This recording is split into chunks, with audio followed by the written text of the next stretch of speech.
Vamos então estar iniciando com uma oração. Santo Deus, eterno, poderoso, bendito és tu, Rei do Universo. Agradecemos a ti por este momento poder estar falando um pouco, comentando um pouco dessa porção, dessa paraxá que estudamos durante toda essa semana, Senhor. Momento, ó Deus, de alegria, de podermos estudar a tua palavra. Encerramos o estudo dela, mas eu vou fazer um comentário dela agora para que possa, Senhor, propagar a tua palavra aos teus filhos que estão acompanhando pelo YouTube, pelo Facebook e que assistirão depois esse vídeo nas plataformas. Que o Senhor venha abençoar a cada um, dando entendimento, sabedoria a cada um de nós. Nós agradecemos a ti e oramos em nome de Yeshua HaMashiach. Amém. Vamos então estar dando início. Deixa eu pegar aqui o arquivo. Está aqui. Então, porção paraxá número 4. O nome dela é Vayerá e mostrou-se. Está registrado em Bereshit, Gênesis, capítulo 18, verso 1, até o capítulo 22, verso 24. E aí temos aí Haftarah, separação dos profetas, também em 2 Reis, capítulo 4, verso 1, 37. E na Brit Hadashah, o Novo Testamento, Nova Aliança, Mateus, capítulo 6, versos 1 a o capítulo 7, verso 29. Estaremos nos atendo aí nesse estudo, nessa porção aí de Bereshit, capítulo 18 até 22, 24. Talvez não dê tempo de falar tudo. E vamos também falar algumas coisas a respeito aí na Brit Hadashah, na Nova Aliança, algumas coisas que estão ligadas com este assunto, com esta porção, esta paraxá. Já pode estar aí deixando o seu comentário para que a gente possa saber se você que está aí conosco aí. Você pode deixar a sua pergunta, que se eu não puder responder agora, depois, com certeza, eu darei a resposta e estará aí no comentário, você estará recebendo a resposta, ok? Vamos fazer assim, então. Vamos lá para um resumo dessa porção. Diz assim, olha, encontramos, estarei lendo, tá? Como eu falei, o estudo que eu escrevi, que eu preparei aí. Então, encontramos este breve resumo abaixo, referente a esta paraxá, no site pt.rabad.org. E o resumo diz o seguinte: a paraxá Vayerá inicia-se com a incrível demonstração de bondade por Abraão, aqueles que ele pensa serem 3 homens, mas que, na verdade, são Malachim, anjos enviados pelo Eterno, né? São mensageiros. A gente vê no texto bíblico aí, já vou fazendo um comentário aqui, a gente vê no texto bíblico que em hebraico aparece a palavra lá, anashim, significa homens, né? Mas a gente sabe que são mensageiros do Eterno, pode não ser provavelmente dito malachim neste momento, mas depois a gente vê que eles se transformam em malachim posteriormente, né? Eles vêm exatamente com o propósito de se aproximar de Abraham, ouvir, observar qual é a atitude dele e deixar a instrução do Eterno para ele e a bênção de que ele seria pai, né? E aí a gente vê no decorrer, vamos ver aqui, né? Então, são esses enviados do Eterno, apesar de seu extremo desconforto pela recente Brit Milá, a circuncisão. Os anjos entregam sua mensagem, né? Os malachim entregam sua mensagem, os enviados, declarando que Sara milagrosamente dará à luz ao seu primeiro filho no prazo de 1 ano. E lembrando que Sara tinha a idade de 90 anos. O próprio Avraham teria 100 anos nesse momento. Em seguida, eles se seguem para a cidade de Sodoma.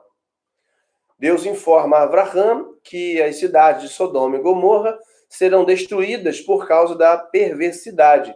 E Avraham responde com uma longa prece e dialoga com o Eterno, pedindo pelo salvamento das cidades, pedindo que o Eterno pudesse salvar as pessoas da cidade. Não é isso?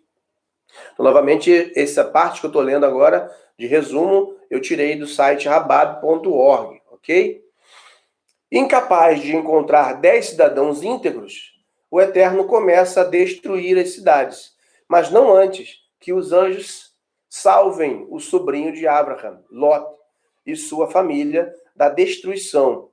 Acreditando que o mundo inteiro havia sido destruído, as duas filhas de Lot embebedam o pai, para que ambas possam ficar grávidas dele, e cada uma acaba tendo um filho. Sarai é raptada por Abimeleque, o rei de Gerar, que não havia percebido que ela era casada. O Eterno reage castigando-o com uma peste que o impede de tocá-la e informa a Abimeleque que Sara é casada, quando então é imediatamente libertada. Sara concebe e dá à luz Isaac, e Abraham faz uma grande comemoração. Sara vê Ismael, o filho de Abraham, com Agar, como uma ameaça ao bem-estar espiritual de seu próprio filho, Isaac. Relutante a princípio, Abraham segue a ordem do Eterno de dar ouvidos à esposa, expulsando Ismael e Agar de sua casa. Com Ismael a ponto de morrer de sede no deserto, o Eterno escuta seus gritos e faz com que Agar encontre um poço de água, e com isso o jovem é salvo. Abraham assina um pacto com Abimeleque na cidade de Beersheba e vivem em paz por muitos anos. A porção da Torá conclui com a Queidá, o altar, o 10º e último teste de Abraham, no qual ele demonstra sua bondade em aquecer a ordem do Criador, de oferecer seu amado filho Isaac em sacrifício. Fim do resumo. Nós transcrevemos aí do site, na íntegra, no site que nós falamos aí, pt.rabab.org. Agora vamos ao estudo, propriamente dito. Então, você que tem aí algum comentário a fazer, que tem alguma dúvida, pode estar colocando aí. Vamos lá, então. Introdução do nosso estudo. Na porção anterior, a Parashá Lech Lechá, na porção anterior vimos como o Eterno chamou Abraham, e lhe fez promessas, mas também lhe deu uma ordem, que ele fosse uma bênção. Vimos ainda que o Eterno era fiel ao patriarca e à aliança que fizera com ele, bem como o próprio Abraham foi fiel ao Eterno em suas caminhadas. Nessa porção, nessa parashá, vamos ver Adonai se revelando a seu servo Abraham, depois deste ter obedecido ao mandamento de realizar a circuncisão, como sinal carnal de sua aliança. Como vimos em Gênesis 17. E aprenderemos como devemos nos comportar em vários momentos de nossas vidas, mesmo quando parecer que o Eterno não está conosco. Veremos também Abraham recebendo a visita de 3 malachim, mensageiros de Adonai, e o que podemos aprender com esse patriarca. Outra coisa que veremos é a intercessão do patriarca pelas pessoas em Sodoma e Gomorra, o livramento de Lot e a entrega de Isaac em sacrifício para o Abraham. Faremos também neste estudo uma rápida análise em alguns textos da Brit Hadashah, Nova Aliança, Novo Testamento, que estão alinhadas com a Parashá em estudo, a fim de buscarmos o entendimento ampliado dos ensinos das Escrituras. Então vamos estar continuando aqui com a parte do estudo das palavras. O Eterno de Israel sempre quer nos mostrar algo dentro de sua Torá. a sua instrução para nós. A Torá do Eterno, né, o Pentateuco, é a instrução do Eterno para nós. E nessa porção não é diferente. Em toda porção nós temos algo a aprender. Em toda paraxá nós temos algo a aprender com o Eterno. Ele sempre deixa muitas coisas para que possamos aprender. E é quando a gente começa a estudar, é que a gente começa a entender tudo que o Eterno tem para nós como instrução nas suas escrituras. Vemos a palavra que dá nome a paraxá, né, essa porção semanal, ela vem sempre no primeiro verso da primeira aliá, porção diária de leitura. Aliá é a porção diária de leitura. E ela traz em si o sentido principal que o Eterno quer que entendamos na porção. Nessa paraxá, a palavra, o nome da paraxá é Vayerá, que quer dizer e mostrou-se, ou popularmente, e apareceu. Veja no primeiro verso do capítulo 18, que diz assim: Vayerá Elaiv Adonai Beelonei Manre Virhu Yoshev Petar HaHorel Kehon Rayon. E mostrou-se Adonai para ele junto às planícies de Manre, estando ele assentado à porta da tenda da força, na força ou no calor do dia. Então esse é o primeiro verso aí do capítulo 18. Um fato interessante nesse texto é que ele está nos dando, na primeira palavra do primeiro verso, um resumo do que aconteceu com Abraham.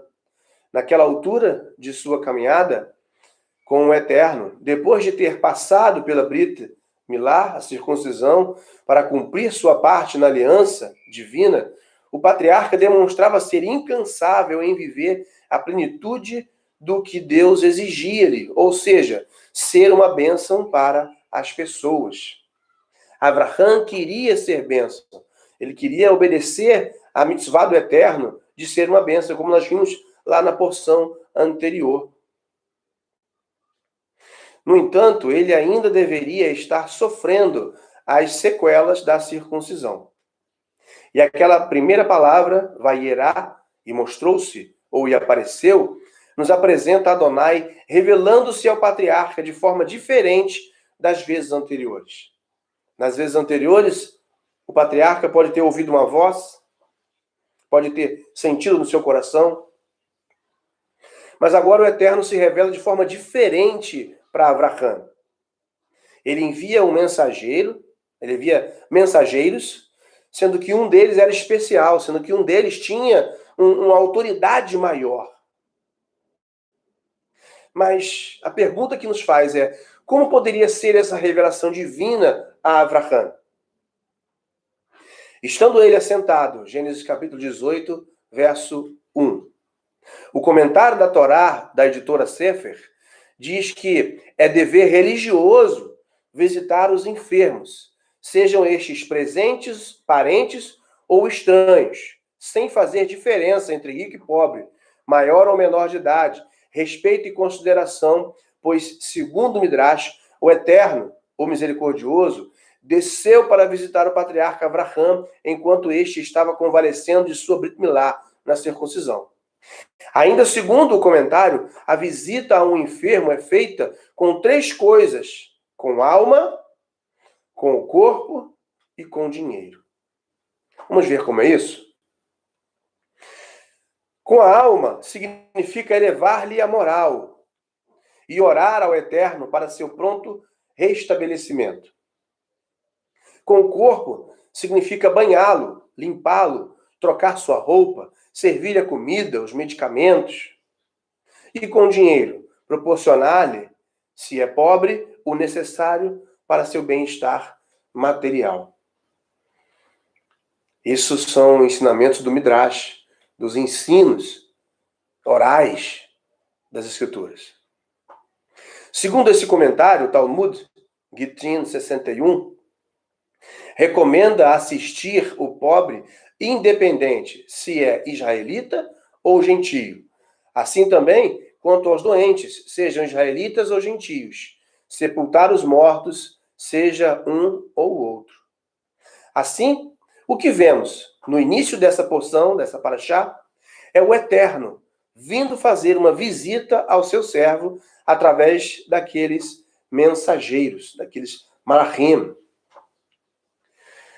Veja que, na sequência, no verso 2, o texto continua e começa a apontar como foi essa revelação. Ou seja, como Adonai mostrou-se a Abraham, que foi através da vinda dos 3 varões até ele.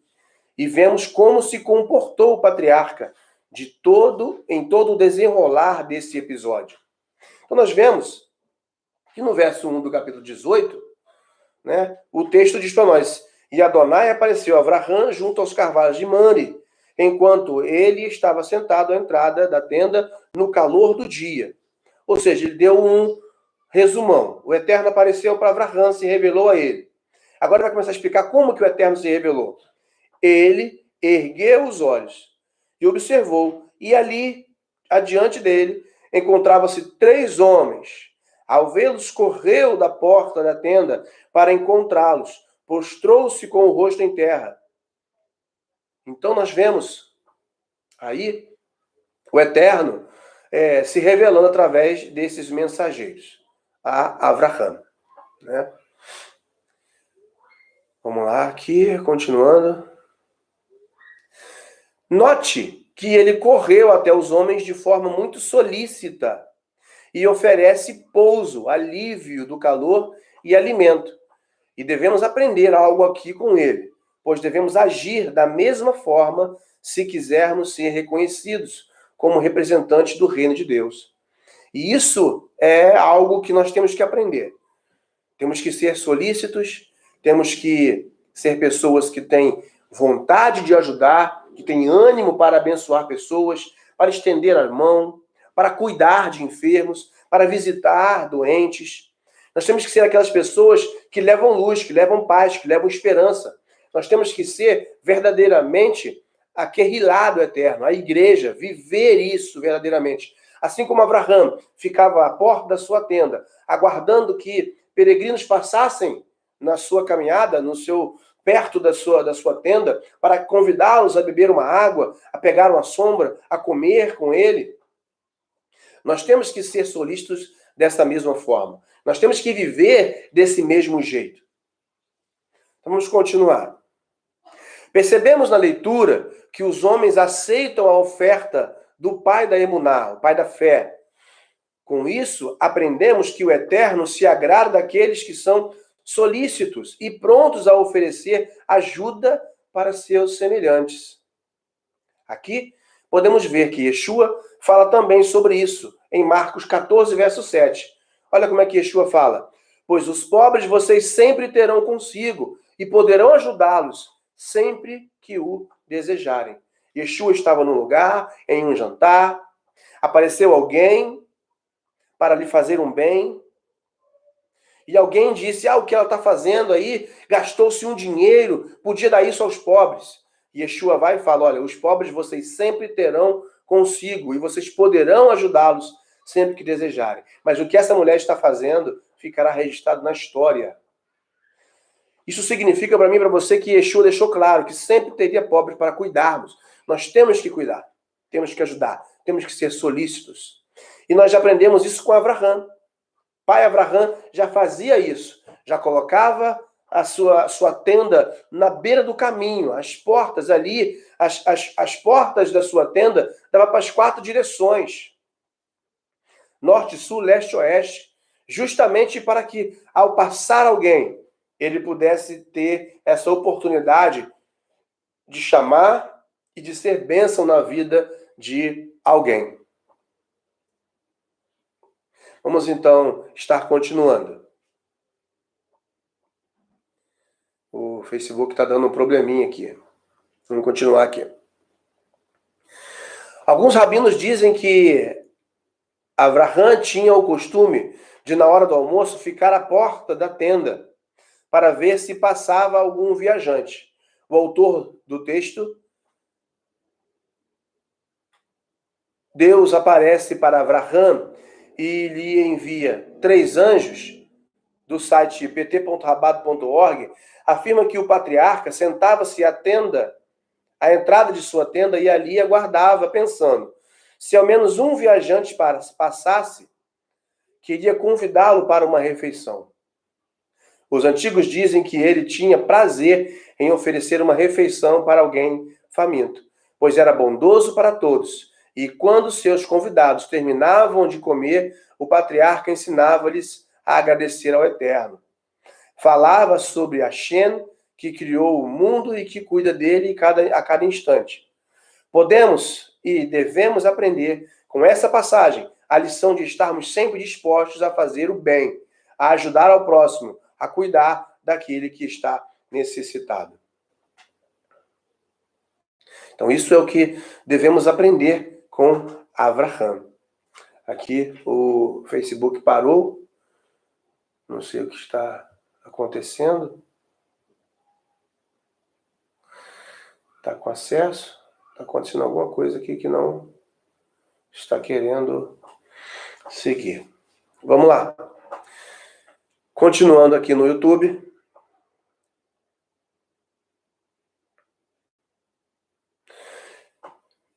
Cadê? Eu parei aqui. Aqui. Essa revelação de Deus a Avraham era quase uma visita do Criador a seu filho, a fim de ver como ele estava após o procedimento cirúrgico da Brit Milá. E há mais um aprendizado aqui. Assim como Deus o visitou em sua convalescença, nós devemos visitar os doentes, pois isso pode levar conforto, alívio e demonstra amor e cuidado. Nós temos que demonstrar amor e cuidado para com as pessoas. E fazendo isso, nós estaremos cumprindo o mandamento do Eterno. Mas havia também outro propósito, pois os malachim, os mensageiros, sempre surgem com uma mensagem. Afinal, esse é o sentido da palavra malach, mensageiro. Eles vieram anunciar a concepção e o nascimento do herdeiro do patriarca, e já prometendo que voltaria dali a 1 ano e veria uma criança no colo de Sara. O Eterno o visitou e prometeu voltar. Precisamos que o Eterno nos visite a cada momento. A presença dele em nossas vidas, através do Ruach HaKodesh, o Eterno sempre mostra-se aos seus servos de uma forma especial, o que vai garantir a revelação a nós é como nós o recebemos. Como nós estamos recebendo o Eterno, como nós estamos vivendo, isso é que traz a verdadeira revelação. Deixa eu encerrar aqui o YouTube, o Facebook não está... Não sei o que está acontecendo.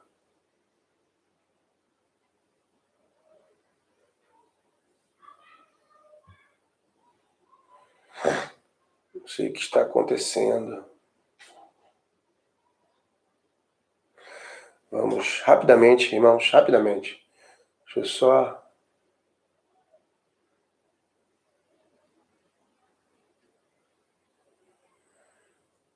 eu só... deixar isso aqui.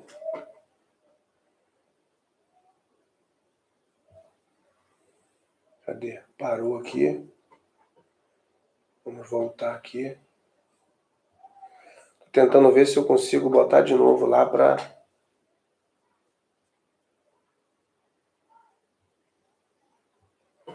Fez a transmissão. Não está indo porque eu não sei. Aqui. Tentando ver se consegue aqui.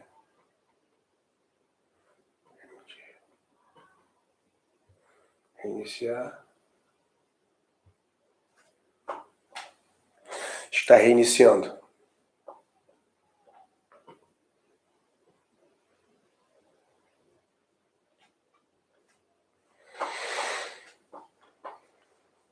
Vamos estar continuando aqui. Então, dentro deste contexto, o site shemaisrael.com, em seu estudo, nesta mesma paraxá que estamos comentando, diz que Rabbeinu Berraia destaca que, embora Avraham fosse um homem idoso e estivesse fraco por causa da circuncisão que fizera apenas 3 dias antes, e apesar de ter muitos servos que poderia ter atendido os hóspedes em sinal de respeito, Avraham faz tudo sozinho, com grande zelo e entusiasmo. E da mesma forma, ao final dessa porção da Torá, nesse site, segundo esse mesmo site, ele diz que há uma outra situação na qual Avraham demonstra seu caráter zeloso. Na manhã em que Avraham, levantando-se para realizar a Akeidá, que é o sacrifício de Isaac, a Torá relata que ele se levantou cedo para cumprir a mitzvah, o mandamento. Nessa difícil situação, quando Avraham recebeu a ordem de levar o filho amado, pelo qual esperara ansiosamente por tantos anos, como uma oferta, poder-se-ia pensar que a última coisa que a pessoa faria fosse acordar cedo para embarcar nessa missão. Mesmo assim, vemos que Avraham o fez. Como isso é possível? Como é possível que uma pessoa possa se levantar cedo para ir sacrificar o seu filho? Nós aprendemos isso com Avraham, ou seja, fazer a vontade do Eterno, com vontade, com força, independente de qual situação seja. É isso que nós aprendemos com Avraham. É isso que nós aprendemos com o servo do Eterno. Com isso, fica claro, mais uma vez, o exemplo da personificação de Avraham, da qualidade de ser zeloso, rápido e entusiasta em cumprir as mitzvot do Eterno, os mandamentos. E vemos que o desenvolvimento do caráter desse patriarca foi a tal ponto que, mesmo nessa situação muito difícil e penosa, ainda assim foi capaz de superar o desejo natural de protelar, chegando mesmo a levantar-se cedo para fazer a vontade de Hashem, a vontade do Eterno. A lição que devemos aprender com tudo isso é, justamente, quando a situação é desconfortável, ainda temos a capacidade de cumprir uma mitzvah, um mandamento, com zelo e entusiasmo, e especialmente quando a mitzvah não é tão difícil. Uma mitzvah de ser bênção para as pessoas, devemos cumprir isso com entusiasmo, com zelo, com força. Por quê? Porque não é difícil. Se Abraão, num mandamento tão difícil, que foi o sacrifício do seu próprio filho, fez isso com entusiasmo, com força, quanto mais nós temos que ter força e entusiasmo para ajudar as pessoas, para atender o necessitado. Nós devemos ter força para isso, devemos conseguir fazer isso. Nessa paraxá descobrimos como é importante obedecer as instruções de Hashem. A sua Torá, mesmo em detrimento de muitos dizerem ou agirem ao contrário. Irmãos, não é fácil obedecer aos mandamentos do Eterno. Não é fácil. Mas a palavra diz para mim e para você que não é algo tão difícil. O livro de Deuteronômio vai falar isso. Por que eu estou dizendo que não é fácil? Não é fácil porque você ouve pessoas dizerem para você que isso está errado. Você ouve as pessoas dizerem, mas não é assim, a lei foi abolida. Você está agindo errado, você é um herege. Mas o mais importante de tudo é olharmos para o Eterno. É olharmos para a vontade de Deus, para a minha e para a sua vida. Então, nessa paraxá, descobrimos como é importante obedecer às instruções de Hashem, que é a sua Torá, mesmo em detrimento de muitos dizerem ou agirem ao contrário. Vemos nos versos 17 a 19 uma das consequências de sermos obedientes, pois aqui Avraham tem reconhecimento por parte do Eterno de suas práticas de justiça, a tal ponto de não lhe esconder o que faria com Sodoma e Gomorra, dizendo no verso 19, observa o que ele diz no verso 19, porque o conheci e sei que ordenará a seus filhos e a sua casa depois dele, a fim de que guardem o caminho do Eterno, para fazer caridade e justiça, e realizar o Eterno sobre Avraham, o que falou com ele. Irmãos, o Eterno falar isso, falar que conheceu Avraham e sabe que ele iria ordenar aos seus filhos e a casa dele a cumprir os mandamentos. Eu quero, irmão, que o Eterno veja isso na minha vida. Eu quero que o Eterno veja isso na sua vida, que ele olhe para você e veja, esta pessoa é uma pessoa que vai obedecer. Esta pessoa é uma pessoa que vai obedecer aos meus mandamentos, que vai cumprir, que vai ensinar aos seus filhos o caminho que deve andar. É isso que nós estamos aprendendo com Avraham nessa porção, nessa paraxá. O Eterno conhecia o caráter de Avraham e por isso passa-lhe a revelar o que faria com Sodoma e Gomorra. Daí, mais uma vez, é demonstrada uma outra faceta do caráter desse homem justo, que é o amor ao próximo. Avraham agora passa a interceder pelas pessoas de Sodoma e Gomorra. E nós vemos aí no capítulo 18, a partir do verso 26, nós vemos que Avraham começa a interceder pelas pessoas de Sodoma e Gomorra. Agora ele começa a clamar ao Eterno pelas vidas das pessoas daquela cidade. Não somente pelas vidas de seus parentes que estavam ali, mas também por outros. E isto é uma característica de quem faz parte do reino do Eterno. Embora muitos venham dizer que para fazer parte do reino não é necessário nada a não ser emuná, a não ser fé, devido a esses ensinamentos errôneos sobre graça e lei serem contraditórias, com essa paraxá temos condições de entender que ambas andam juntas. Tanto que elas andam tão juntas, que vemos ensinamentos de Yeshua sobre o reino, fazendo menção à paraxá passada e a essa que estamos estudando agora. Vamos ver? Veja o que diz esses versos. Lucas capítulo 17, verso 26 a 37. Assim como foi nos dias de Noé, também será nos dias do Filho do Homem. O povo vivia comendo, bebendo, casando-se e sendo dado em casamento, até o dia em que Noé entrou na arca. Então veio o dilúvio e os destruiu a todos. Aconteceu a mesma coisa nos dias de Ló. O povo estava comendo, bebendo, comprando e vendendo, plantando e construindo. Mas no dia em que Ló saiu de Sodoma, choveu fogo e enxofre do céu e os destruiu a todos. Acontecerá exatamente assim no dia em que o Filho do Homem for revelado. Naquele dia, quem estiver no telhado de sua casa, não desça para apanhar os seus bens dentro de casa.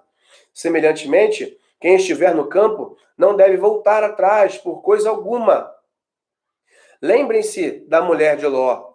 Quem tentar conservar a sua vida perderá, e quem perder a sua vida preservará. Eu lhes digo, naquela noite, 2 pessoas estarão numa cama, uma será tirada e a outra deixada. 2 mulheres estarão moendo trigo, uma será tirada e a outra deixada. 2 pessoas estarão no campo, uma será tirada e a outra deixada. Onde, Senhor? Perguntaram eles. Ele respondeu, onde houver um cadáver, ali se ajuntarão os abutres. Lucas capítulo 17, verso 26 a 37. Yeshua HaMashiach, Cristo, Messias ungido, ele estava falando acerca de sua volta e do reino de Deus. Este é o mesmo assunto tratado por Mateus no capítulo 24. Podemos perceber como algumas palavras estão sendo repetidas neste texto de Lucas e naquele de Mateus. Qual era, então, o contexto? Ou por que Yeshua fala sobre Noa e sobre Ló? Yeshua foi interrogado pelos fariseus sobre quando viria o reino de Elohim, conforme lemos lá em Lucas 17, verso 20. E responde dizendo que o reino de Elohim não vem de forma visível, pois estaria dentro de cada um. O reino está dentro de cada um de nós. É isso que Yeshua falou. Assim ele inicia o discurso onde fala sobre a sua vinda, pois a vida de todo servo de Adonai deve ser em prol da preparação das pessoas para a vinda do Messias. E ele compara aqueles dias com os dias de Noa e de Ló. quando as pessoas viviam normalmente suas vidas, na desobediência aos mandamentos, sem querer saber qual a vontade de Adonai, exatamente como está acontecendo hoje. Por isso, o Mashiach usa os termos comiam, bebiam, casavam-se e davam-se em casamento, pois são coisas costumeiras em uma sociedade. Ou seja, tudo parece muito normal em meio às transgressões dos homens, aos mandamentos de Hashem, mas repentinamente, como Yeshua fala, virá destruição sobre eles e libertação para os obedientes, quando da ocasião da sua volta. Ou seja, será repentina destruição para quem desobedece aos mandamentos da palavra, e será libertação para quem obedece. Um dos assuntos dessa porção é a salvação de Ló, da destruição das duas cidades impenitentes. Nós estamos vendo isso. E como o patriarca Abraham intercedeu. É por isso que estamos ligando o que Yeshua falou com essa paraxá. Pois ela fala em um contexto de destruição de transgressores, mas também fala sobre livramento dos obedientes e a influência que estes podem e devem ter na vida cotidiana das pessoas. Ou seja, eu e você, a influência que nós devemos ter na vida das pessoas. Nós temos que influenciar de alguma forma, temos que fazer com que as pessoas percebam quem nós somos, o que nós representamos, que reino representamos. Nós não representamos o reino desse mundo, nós representamos o reino que vem dos céus. Então nós temos que viver como um reino dos céus. É isso que Yeshua trata, é isso que Yeshua fala o tempo todo. Cadê aqui? Onde eu estava? Esse é o reino que Yeshua falou, que deve estar dentro de nós, através da obediência e do acatamento das ordenanças do Eterno em nossas vidas diárias, através de ações e atitudes que refletem esse reino. Vamos ver outro texto que também guarda uma ligação com esta paraxá. Romanos capítulo 9, versos 6 a 9. Não pensemos que a palavra de Deus falhou, pois nem todos os descendentes de Israel são de Israel. Nem por serem descendentes de Abraham, passaram todos a ser filhos de Abraham. Pelo contrário, por meio de Isaac, a sua descendência será considerada. Noutras palavras, não são os filhos naturais que são filhos de Deus, mas os filhos da promessa é que são considerados descendência de Abraham, pois foi assim que a promessa foi feita. No tempo devido, virei novamente, e Sara terá um filho. Romanos 9, versos 6 a 9. Aqui, Paulo está afirmando para alguns que se diziam judeus e descendentes de Abraham, mas seguiam apenas dogmas humanos e legalismos. E alguns desses nem eram filhos de Abraham verdadeiramente, nem eram israelitas verdadeiros. Alguns desses eram simplesmente convertidos ao judaísmo da época. E aí, essas pessoas seguiam a dogmas humanos e legalismo, no lugar de seguir e obedecer à Torá verdadeira. Ele estava dizendo que nem todos os que são descendentes de Israel são verdadeiramente israelitas. Ele diz que não basta ser descendente, tem que obedecer. E isso é obtido através de Yeshua. Através da circuncisão do coração. Quando nós seguimos a Yeshua, nós temos nosso coração circuncidado e aí passamos a poder obedecer os mandamentos do Eterno da melhor forma possível. E obedecemos de acordo com a vontade dele. Seguindo o mesmo viés do Messias, a respeito de como devem viver os verdadeiros servos de Adonai, o apóstolo Shaul, o apóstolo Paulo, fala nesse texto transcrito acima sobre os filhos naturais e os filhos da promessa. Nas porções da Torá, vemos o Eterno fazer uma promessa a Abraham a respeito de sua descendência, através de um filho. E por serem velhos, ele e Sara decidem, de forma manipuladora e humana, fazer com que essa promessa se cumpra, colocando a escrava Agar para se deitar com o patriarca.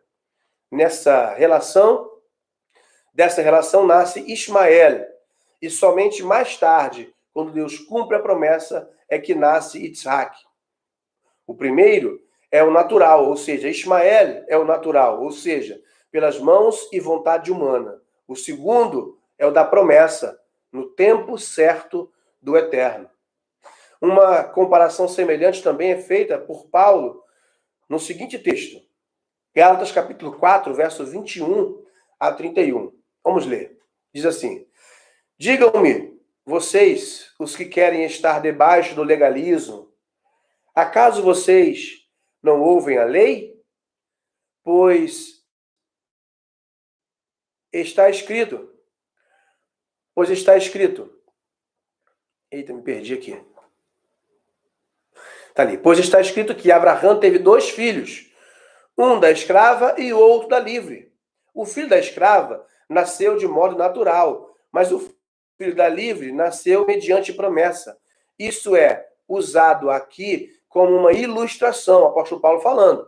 Estas mulheres representam 2 alianças. Uma aliança procede do Monte Sinai e gera filhos para a escravidão. Esta é Agar. Agar representa o Monte Sinai, na Arábia, e corresponde à atual cidade de Jerusalém, que está escravizada com os seus filhos. Mas a Jerusalém do Alto é livre, e essa é nossa mãe. Pois está escrito: regozije-se, ó estéril, você que nunca teve um filho. Grite de alegria, você que nunca esteve em trabalho de parto. Porque mais são os filhos da mulher abandonada do que os daquela que tem marido. Vocês, irmãos, são filhos da promessa, como Isaac. Naquele tempo, o filho nascido de modo natural perseguia o filho nascido segundo o Espírito. O mesmo acontece agora. Mas o que diz a Escritura? Mande embora a escrava e o seu filho, porque o filho da escrava jamais será herdeiro com o filho da livre. Portanto, irmãos, não somos filhos da escrava, mas da livre. Gálatas capítulo 4, verso 21 a 31. Vamos entender isso? Nesse caso, o apóstolo está fazendo uma alusão aos verdadeiros filhos de Deus pela analogia dos 2 filhos de Abraão. Sabemos através das Escrituras que os filhos de Abraão, na carne, são os que detêm a promessa. Mas não basta ser filho na carne, é preciso se unir a Deus através de Yeshua e da obediência aos mandamentos do Eterno, o dono do reino, como disse acima, e conforme lemos também Yeshua dizer em João 8, 31 a 47, que diz: disse, pois, Jesus, Yeshua, aos judeus que haviam crido nele: se vós permanecerdes na minha palavra, sois verdadeiramente meus discípulos, e conhecereis a verdade, e a verdade vos libertará. Responderam-lhe: somos descendentes de Abraão, e jamais fomos escravos de alguém. Como dizes tu, sereis livres? Replicou-lhe Yeshua: em verdade vos digo, todo o que comete pecado é escravo do pecado. Pecado é transgressão. O escravo não fica sempre na casa. O filho, sim, para sempre. Se, pois, o filho vos libertar, verdadeiramente sereis livres. Bem sei que sois descendência de Abraão. Contudo, procurais matar-me, porque a minha palavra não está em vós. Eu falo das coisas que vi junto de meu pai. Vós, porém, fazeis o que vistes em vosso pai. Então lhe responderam: nosso pai é Abraão. Disse-lhe Jesus, Yeshua: se sois filhos de Abraão, praticai as obras de Abraão. Mas agora procurais matar-me, a mim que vos tenho falado a verdade, que ouvi de Deus. Assim não procedeu Abraão. Vós fazeis as obras de vosso pai. Disseram-lhe eles: nós não somos bastardos, temos um pai, que é Deus. Replicou-lhes Yeshua: se o Eterno fosse de fato vosso pai, certamente me havíeis de amar, porque eu vim de Deus e aqui estou, pois não vim de mim mesmo, mas ele me enviou. Qual a razão por que não compreendeis a minha linguagem? É porque sois incapazes de ouvir a minha palavra. Vós sois do diabo, que é o vosso pai, e quereis satisfazer-lhe os desejos. Ele foi homicida desde o princípio e jamais se firmou na verdade, porque nele não há verdade. Quando ele profere mentira, fala do que lhe é próprio, porque é mentiroso e pai da mentira. Mas porque eu digo a verdade, não me credes. Quem dentre vós me convence de pecado? Se vos digo a verdade, por que razão não me credes? Quem é de Deus, ouve as palavras de Deus, por isso não me dais ouvidos, porque não sois de Deus. Pega alguém para mim, filho, por favor. Vamos lá, então. Também em Yohanan, o imersor João Batista, diz em Mateus capítulo 3, versos 9 a 12. Pessoal, esteja à vontade para comentar aí, deixar suas perguntas, e depois eu posso estar respondendo, tá bom? Se eu não responder ao vivo, eu respondo depois e você verá o comentário respondido, tá bom? Então vamos lá, Mateus 3, verso 9 a 12. Diz o seguinte, deixa eu só beber uma água aqui.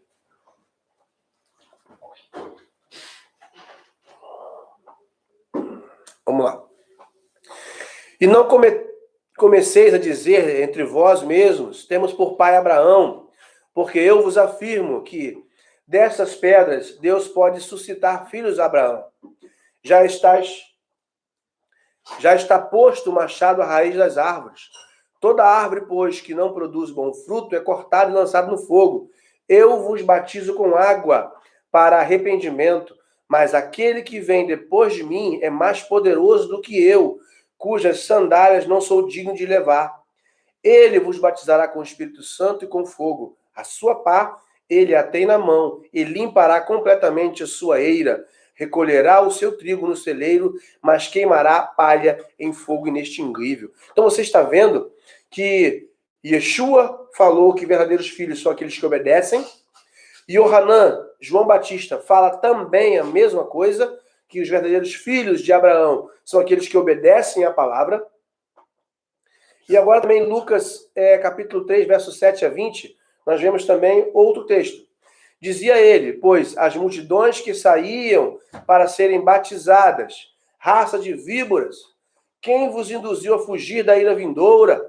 Produzi, pois, frutos dignos de arrependimento, e não comeceis a dizer entre vós mesmos, temos por pai Abraão, porque eu vos afirmo que dessas pedras Deus pode suscitar filhos a Abraão. E também já está posto o machado à raiz das árvores. Toda árvore, pois, que não produz bom fruto, é cortada e lançada ao fogo. Então as multidões o interrogavam, dizendo: que havemos, pois, de fazer? Respondeu-lhes: quem tiver 2 túnicas, reparta com quem não tem, e quem tiver comida, faça o mesmo. Foram também publicanos para serem batizados e perguntaram-lhe: mestre, que havemos de fazer? Respondeu-lhes: não cobiceis mais do que o estipulado. Também soldados lhe fizeram perguntas: e nós faremos? O que faremos? Ele lhes disse: a ninguém maltrateis, não deis denúncia falsa e contentai-vos com o vosso soldo.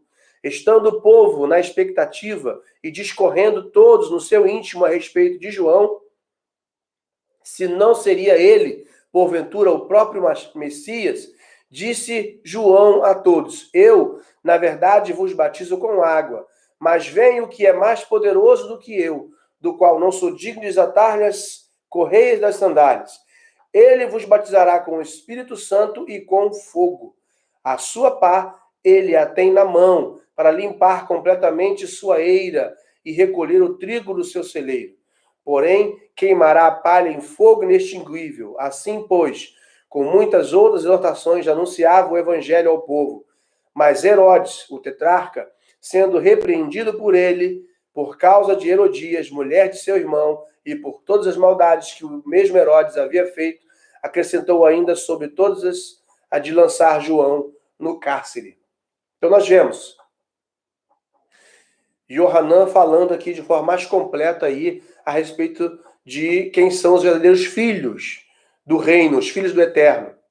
Então, aquela alegoria, ou Midrash, falando de Sara e Agar, que nós lemos anteriormente, usada pelo Rabino Shaul, né, o apóstolo Paulo, de acordo com o site yeshuahai.org, é muito citada nos meios religiosos cristãos de forma errada, como uma representação da distinção entre lei e graça, aquele texto que nós lemos lá de Gálatas, né? E, do mesmo jeito, a doutrina da lei versus graça. Como se houvesse diferença, houvesse distinção entre lei e graça. Elas são separadas. Não, não são separadas. Elas andam juntas. Vamos ver. Infelizmente, muitos comentaristas e teólogos cristãos, através dos séculos, têm usado esta alegoria como um meio de rejeitar a importância do estudo e da prática da Torá para o crente. Podemos perceber isso claramente ao ler o seguinte comentário. Veja o seguinte comentário de um comentário bíblico cristão. Paulo estava usando o método alegórico comum dos judeus da época para defender seu ponto de vista. Ele usou essa figura de linguagem para fazer um forte contraste entre dois concertos bíblicos divergentes nas igrejas da Galácia. A promessa abraâmica, Gênesis 12, 1 a 3, e a lei de Moisés, que Deus deu a Israel no Monte Sinai.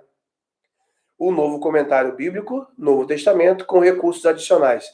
Editora Central Gospel, primeira edição, janeiro de 2010, página 493.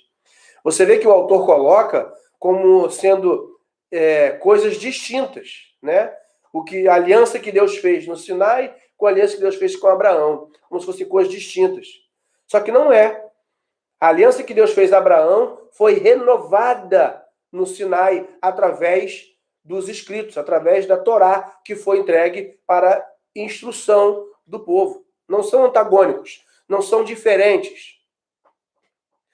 O autor desse comentário, além de defender a contrariedade entre lei e graça em um texto que não trata desse assunto, ainda afirma que Paulo usa da alegoria comum aos judeus, como se fosse para usar das mesmas ferramentas dos judeus para revidar o ensino. Mas Paulo usa da alegoria simplesmente porque ele era judeu, e essa era a forma de ensinar da época, usando-se de alegorias e de midrashins. Né? Midrashins são ensinos que são tirados de ensinamento das escrituras e de comentários orais. São comparações que são feitas, são ensinamentos a partir dos contextos das escrituras.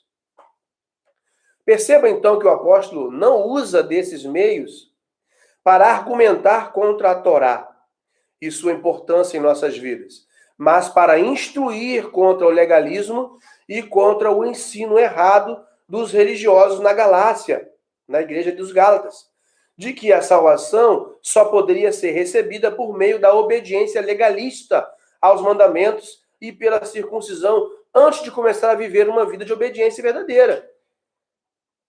Aqueles homens queriam que os crentes da Galácia, a primeira coisa que tinham que fazer era se circuncidar, para depois começar a seguir Yeshua, porque a salvação só viria se circuncidasse. E não é isso que Paulo está dizendo. Paulo está dizendo, circuncidem o coração, comece a viver a obediência à Torá, porque vai chegar o tempo de haver a circuncisão. Era isso que Paulo estava ensinando. Não se obtém livramento, salvação do Eterno através de obediência legalista dos mandamentos. Não é isso. Assim, conforme já mencionei acima, né, conforme mencionei anteriormente, de acordo com um comentário do site yeshuahai.org, a concepção de Ismael foi natural, ou seja, foi da carne. Como assim da carne? Abraão e Sara deram um jeitinho para que a promessa do Eterno se cumprisse. O Eterno falou que ia dar um filho a Sara. Mas Sara fez o quê? Pegou a serva dela e deu para Abraão ir lá e ter um filho com ela. Eles quiseram dar um jeito. É por isso que é natural. Não é do Eterno, não é da promessa. Não é da promessa. Então nós vemos que quando é natural, a coisa não vai dar certo. Agora observe. Ou seja, foi da carne, é o resultado da intervenção humana.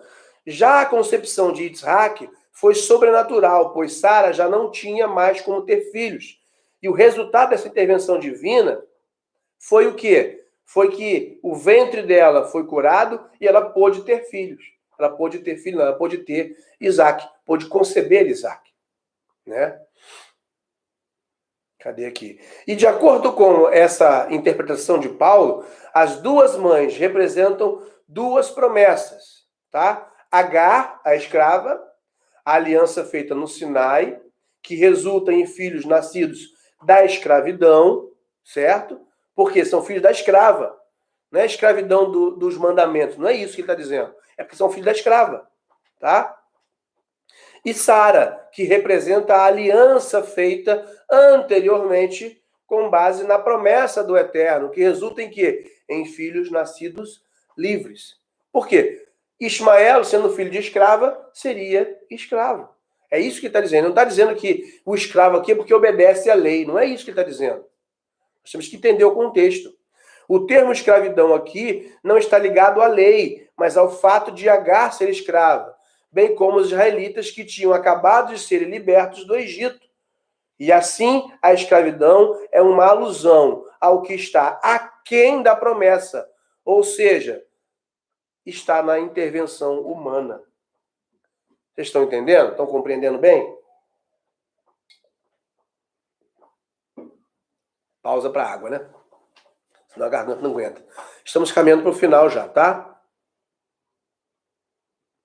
A interpretação de Paulo pode se tornar mais clara para nós quando olhamos a distinção fundamental entre a ideia da aliança e a Torá.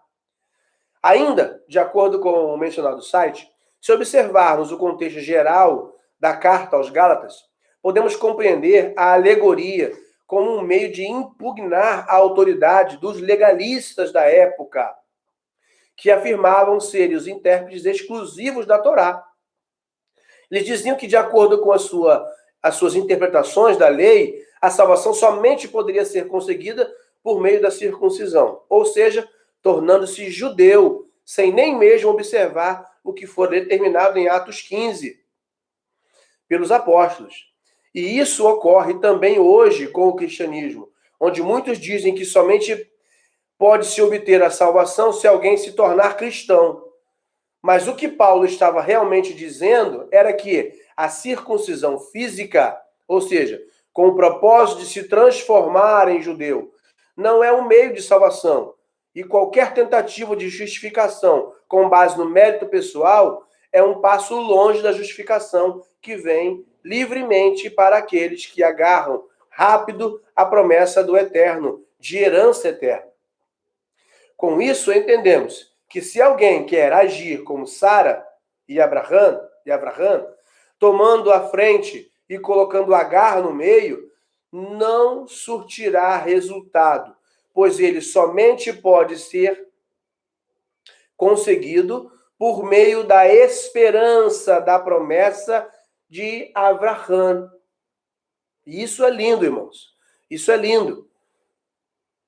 Pelo tempo de Deus para o cumprimento da promessa, ou seja, agindo pela fé, pela emuná, pela confiança, pela firmeza na promessa feita pelo Eterno através do Messias, sem tomar ação humana. Assim como não se pode hoje ser salvo ou herdar a vida eterna alguém que se torna cristão, pois a salvação e a vida eterna somente se conseguem pela fé na promessa que é de Yeshua e na obediência à Torá, não pela religião ou pela religiosidade. Então, o único meio de se ter salvação e vida eterna é na confiança, na fé, na promessa de Yeshua e na obediência à Torá. Não é simplesmente na religião ou na religiosidade, no legalismo. Não é. Ah, eu sou crente, levantei minha mão, aceitei a Jesus. Não garante salvação para ninguém isso. Não garante salvação para ninguém. O que garante salvação é a sua fé no que ele fez, é a sua firmeza no que ele ensinou, é viver isso, é praticar isso, é obedecer aos mandamentos, e aí sim você vai começar a estar trilhando o caminho da salvação e da vida eterna. Então, vamos lá. Indo para o final. O conceito de justificação pela Hesed, pela graça e pela emuná, pela fidelidade, pela fé, são fundamentalmente judaicos e perduraram por milênios. E foi amplamente demonstrado e ensinado na Torá, nos profetas e na tradição oral judaica. Isso não é exclusividade dos textos do Novo Testamento, irmãos. Graça, Hesed, não começou a partir de Yeshua. Já existia graça antes. Noé achou graça no Eterno. Ou seja, Noé recebeu graça do Eterno. Adão e Eva receberam graça do Eterno. Abraão recebeu graça do Eterno. Graça não é novidade do Novo Testamento. As pessoas precisam entender isso. Todos os atos de revelação do Eterno, incluindo aí a revelação dada no Sinai, na cruz, no Monte Moriá, em Noa e sua família, com Ló e sua família, com Davi, com Ruth e tantos outros, são manifestações da Hesed, da graça divina. São manifestações da graça divina. E Yeshua disse para a mulher samaritana que a salvação vem dos judeus, lá em João capítulo 4, verso 22. Por que a salvação vem dos judeus? Porque Yeshua vem dos judeus. Porque as escrituras vêm dos judeus. Por causa disso. Porque os ensinamentos que temos hoje para entender as escrituras sagradas, para entender a Torá, vêm dos judeus. É por isso que Yeshua falou que a salvação vem dos judeus. Por isso. Porque deles é a palavra, deles é a promessa. São deles. Por isso que vem dos judeus. Ok? Não quer dizer que os judeus te dão a salvação. Quem te dá a salvação e a eternidade é o Eterno, é o Deus Criador dos céus e da terra. Mas ele te dá isso através dos judeus e do Messias. Dos judeus, por quê? Porque tem as escrituras que você tem nas mãos. Então, o Eterno prometeu que sempre haveria um remanescente do seu povo que iria ser fiel às suas palavras. Nós lemos isso em Isaías capítulo 1, verso 9, capítulo 10, verso 21, Jeremias capítulo 23, verso 3, Jeremias capítulo 31, verso 7, Joel capítulo 2, verso 32, Romanos 9, 27, Romanos 11, 5. Ele se referia ao Messias e aos que seguem ao Eterno pelos passos dele, os passos do Messias. Entendemos que no fim todo Israel será salvo e todas as promessas que o Eterno fez ao povo de Israel através dos profetas serão cumpridas. Irmãos, o texto não diz alguns de Israel serão salvos. O texto não diz que alguns judeus serão salvos. O texto não diz que apenas alguns israelitas serão salvos. Não. Todo Israel será salvo. Todo Israel será salvo. Por quê? Porque todas as promessas que o Eterno fez ao povo de Israel, através dos profetas, serão cumpridas. Nós lemos isso em Romanos, capítulo 11, verso 26. Então, nessa paraxá que estamos estudando, que vai de Gênesis 18, 1 a 22, 24, encontramos muitos ensinamentos, né? Já estamos entrando aí no resumo final, na conclusão. Encontramos muitos ensinamentos para nossas vidas como servos do Eterno, em Yeshua. Ao meditar nesta porção, aprendemos com a hospitalidade de Abraão e com o seu zeloso serviço ao Senhor. Quando ele recebe os 3 malachim, mensageiros do Eterno, que devemos primar por servir ao Eterno e por servir as pessoas, por ser útil, por estender as mãos, por cuidar das pessoas. Somos instruídos a aguardar a promessa divina com firmeza e viver intensamente a aliança do Senhor para conosco. Viver intensamente a aliança do Senhor para conosco é obedecer a palavra, é viver com empenho aquilo que o Eterno nos ensina. Cadê aqui? Ou seja, cumprindo os mandamentos que cabem a nós, assim como fez Abraão. Também aprendemos a ser bênção para as pessoas e ainda sermos intercessores pelos que estão perdidos, pois temos o reino dentro de nós para levar até essas pessoas e prepará-las para voltar ao Messias. Aliás, prepará-las para a volta do Messias, né? Nós temos que ser bênção na vida dessas pessoas, né, para que elas possam aprender a viver no reino de Deus e prepará-las para a volta do Messias, para a implantação total e plena desse reino, que já está sendo implantado através de cada um de nós no nosso dia a dia. Ok? Através da instrução da Torá, nessa porção, podemos olhar para os textos do Novo Testamento com mais clareza e entender o que Yeshua e os apóstolos disseram a respeito do reino de Deus e dos que são filhos desse reino, e como eles devem agir, e o que a lei de Deus é para o homem, não sendo fardo algum. Ela é instrução, ela é orientação, ela é a palavra para nós.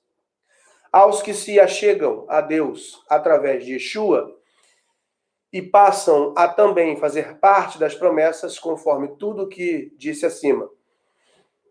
E de acordo com o que Paulo diz em Efésios 2, é muito importante observar todo o ensinamento que foi dado aqui com cuidado. Por esse motivo, nós, que antes não éramos povo e agora passamos a ser povo, fomos enxertados, conforme Efésios 2, 11 a 13, nos tornando verdadeiros filhos de Abraão, conforme vimos Yeshua ensinando, Yohanan Batista ensinando, tá? Como vimos Paulo ensinando, não somente da carne, né? Verdadeiros filhos de Abraão, não somente da carne, mas pela fé. Devemos nos aprofundar na Torá, nos esforçar para obedecer aos mandamentos do Eterno e a viver segundo os princípios do Senhor, de acordo com Efésios 2:10, pois eles são vida para nós. Amém? Que nós possamos ter compreensão do que a Torá está nos ensinando. Nós possamos a cada dia nos aprofundar no estudo da palavra do Eterno. Que nós possamos em todo momento fazer a vontade dele, ou seja, ser luz, levar bênção, levar ajuda, estender a mão, cuidar de necessitados, ajudar quem precisa. Que possamos levar o reino, ser agentes do reino, ser agentes da restauração, levar arrependimento, levar techuvá, levar retorno às raízes. Que nós possamos viver isso plenamente em nossas vidas. Amém? Eu quero estar encerrando essa live, tanto no YouTube quanto no Facebook, que você possa deixar seu comentário, deixar seu curtir, compartilhar. Se quiser fazer pergunta, como eu já falei, deixa aí a sua pergunta e eu estarei respondendo. Amém? Que o Eterno vos abençoe. Vamos fazer uma oração e vamos estar encerrando com a Birkat Kohanim. Santo e Eterno, obrigado por esse momento que passamos, que tu venha abençoar a cada um, em nome de Yeshua HaMashiach. Yivarechecha Adonai ve'yishmerecha, e Adonai panavelecha ve'hunecha, e Sadonai panavelecha ve'yasen lecha shalom. O Senhor te abençoe e te guarde, o Senhor faça resplandecer o seu rosto sobre ti e tenha misericórdia de ti, o Senhor sobre ti levante o seu rosto e põe em ti a paz. Shalom, shalom, até o próximo vídeo, que o Eterno vos abençoe, em nome de Yeshua HaMashiach.